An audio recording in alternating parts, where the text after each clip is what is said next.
Hey everybody, this is Carl from carlsapsy.com, and today I decided to make a new tutorial, and this is more to do with the actual website. Now, I've created a website here called carlsapsy.com, and I've got a bunch of different links to different parts of my website, and I've got my little about me page, etc, etc. But this theme that I'm using at the moment it's very generic in the sense that I downloaded this theme particularly from this website here, and it was made by Darren Hoyt and Matt Dawson. But the thing is, I want to make this a little bit more personal. And by making it more personal, therefore, it's officially my theme. It's no longer there. So therefore, at the bottom, I would no longer need to accredit it. Now, the way we can do this, it's actually fairly easy to actually start to actually make it your own. So we can, by the end of everything, you'll have a completely new layout in all probability, even though you just made it from a current theme. So the first thing we want to do is, if you've already published a website, you want to make sure that if you're using a Mac, you have a MAMP server, because if something were to go wrong and you were to edit your actual website, and this has happened to me in the past, if something goes wrong, you may have to start it all again, even because of some small little error. So what I would suggest is, first of all, get a MAMP server, and therefore you can have your own local host. So for example, I'm just going to go into my local host, and that's localhost. This is it. And now this is what the basic theme looks like. And that's it.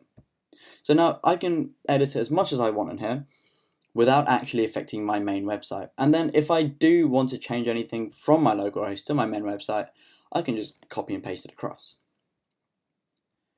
So we want to change our theme a little bit to make it so we don't have to credit the other people. The way we're going to do this is, the first thing we're going to do is we're going to go ahead to the website, whatever theme you want to download, go ahead and download it. It doesn't make a difference at this stage. So you could be using one of the any of the pre-given themes as made by WordPress, for example. So you got the 2011, 2012, 2013, and 2014 themes here, and you can go ahead and add new and download whichever ones you want.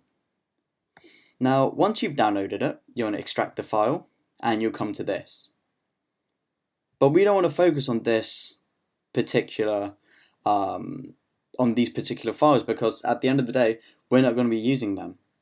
We're going to be using our own ones. Now, to do this, all we're going to do is simply right-click, and we're going to duplicate this file, and we're going to rename this file because it's now your own file. And I'm going to call this one my theme. And now this is mine. What you want to do now is you want to go ahead and you want to find within the new theme, and which I've called my theme, you want to scroll all the way down until you find your style.css file. And you want to open it up in in a text editor. So because I'm using a Mac, I'm going to be using Text Wrangler.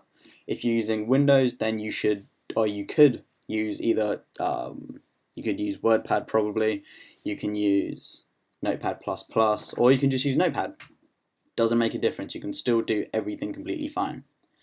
Now I'm going to just quickly change the theme name, because it's no longer the same theme. I'm going to be editing it completely. And I've changed the theme name. If you have a website, feel free to link it here. And then you can also change the author if you really wanted to make it, because at the end of the day, you're the new author.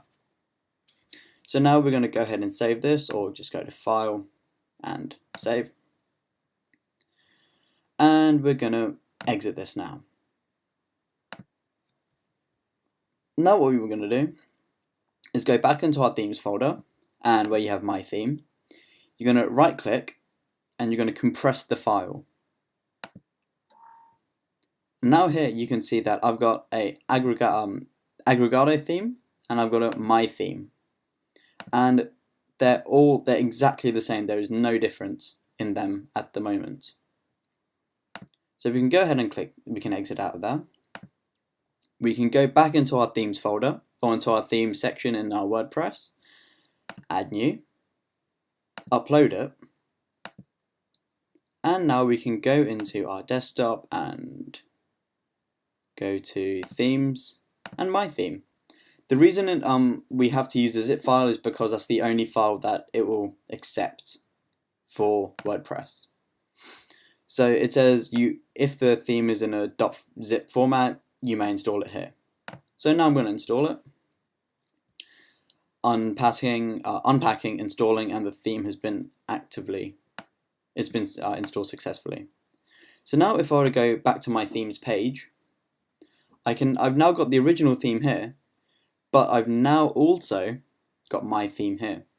Obviously they don't look any different because we've not changed we've not actually changed the screenshot cover, and we've not actually changed anything else. So what we can do now is go ahead and activate it, and it looks exactly the same. However, now it is yours. If you really wanted, since you've got your own one now, you can go into your theme details, and if it allows you to, you can delete it.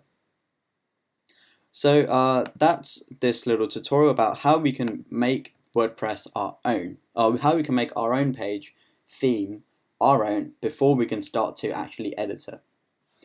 This is Carl from carsapsia.com. Thank you very much.